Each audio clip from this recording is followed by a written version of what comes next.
okei. Lugu siis järgmine. 2 meest istuvad vaikselt maja ees ja räägivad, et üks küsib teise käest, et kuule, et kuidas sul selle asjaga on, et noh, et viina ikka võtad. No, teine naerab vastu, et ei võta. Mees vaatab imelikult, okei, noh, aga kuidas on, et suitsu teed? Ei tee. Mees vaatab veel imelikult.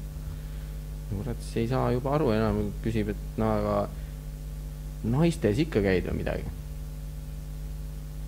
Mees vaatab jälle loll näoga, et ei käi. Siis selle peale teine mees küsib, et no aga mismoodi sa lõõgastud siis? Mees vastab selle peale, et ega ma väga ei pingutagi. Kõik. Jälle ei saa viita. Vist uskumatu oled sa, Mari. Mari seisad jälle anekdoodile viita.